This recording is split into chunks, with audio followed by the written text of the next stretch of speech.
I-apply natin ang 4 na steps dito para ma-solve yung differential equation na to. Letter B talaga yung sagot dyan. We can check. I-solve mo na yung y dito. Kunin si y prime. And then i-substitute yung mga yan doon sa differential equation. By definition, yung solution will satisfy the differential equation. So doing that, ito nga si y prime or dy over dx, ito si y. Simplifying, you can see na na-satisfy yung differential equation. The equation is true. So that confirms na ito yung tamang sagot. Ngayon, i-apply na natin yung 4 na steps para mapakita na ito talaga yung sagot. So, unang step, isulat sa ganitong form yung differential equation. Yung mdx plus ndy equals 0. So, dito, ito si m. Si n ay negative 1 lang. And then, pipili ng values for x and y. And then, kukomputin si m over n. Dito, napili natin na pareho 2, yung value ni x and y. So, iso-substitute yan dito kay m. Magiging ganyan siya. Si n naman negative 1 lang. So, negative 3 yung value ni m over n. So, yun yung step 2. Next, step 3 will involve all the choices. Pero, to save time, we're just going to work on the correct answer. Ito yun. Ano yung gagawin dyan? Isulat muna such that naka-isolate yung constant sa isang side ng equation. And kung ano man yung matira dito sa kabilang side, yun na si big F. Kasi function of x and y yan. So, yan na si big F. And once na-identify na yung function, pwede nang kunin yung derivative with respect to x and with respect to y. Ito yung with respect to x. So, ano yung nangyari kay y? Sinubstitute na yung value na 2. So, naging 2x na yan and ito as is. So, function of x na lang to. Pwedeng input sa calculator. Note na i-evaluate at x equals 2. Let's confirm na negative 6 ngayong sagot. So, may numerical differentiation capability. Yung calculator, nandito yon. So, input lang yung function. X raised to 4 divided by 4. Evaluate at x equals 2. Should be negative 6. So, tama yan, negative 6. Next, yung f sub y naman. Derivative with respect to y. So, substitute muna si 2 dito sa function. Ito magiging 2y. Ito magiging 2 raised to 4, 16. Divided by 4 is 4. So, ito na yung function. Function of y na lang siya. Lahat y na. Pwede na sanang input sa calculator except sa calculator ang differentiation ay with respect to x. And there's no way of changing that. Pero okay lang. Isulat lang si y as x. So yung 2y magiging 2x minus 4 and dito i-evaluate yan at y equals 2 pero sa calculator it's x equals 2. First equal sign. So yung sagot nga ay 2.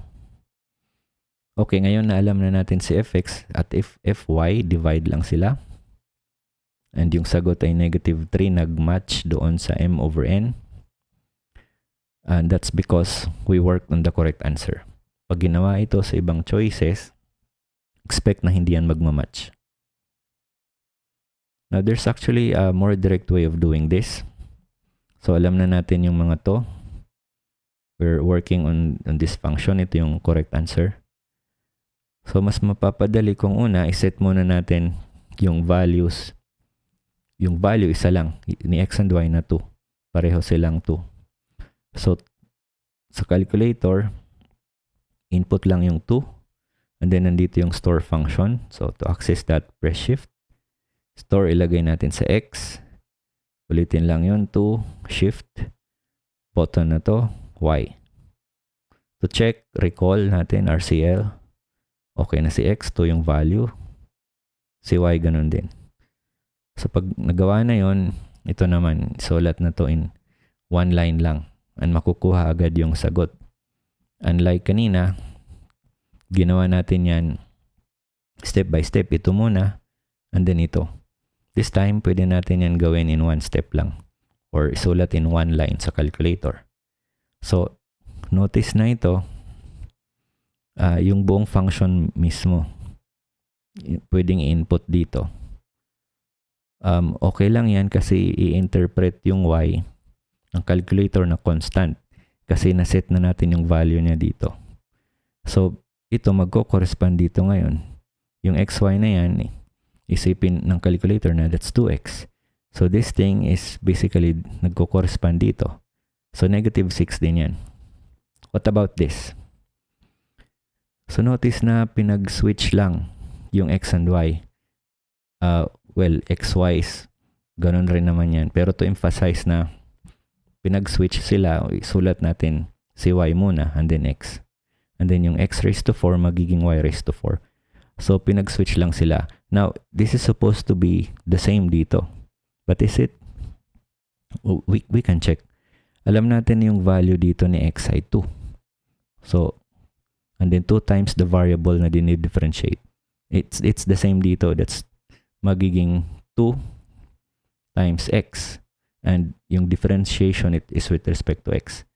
So, same yun dito. 2y, yung differentiation is with respect to y. And then what about this? Yung y kasi ay 2.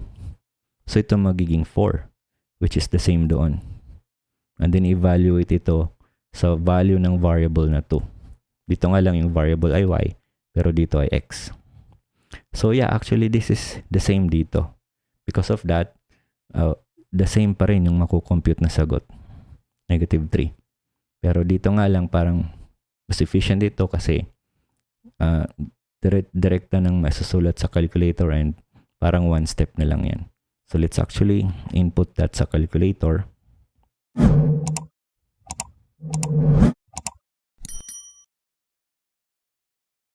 Input yung buong function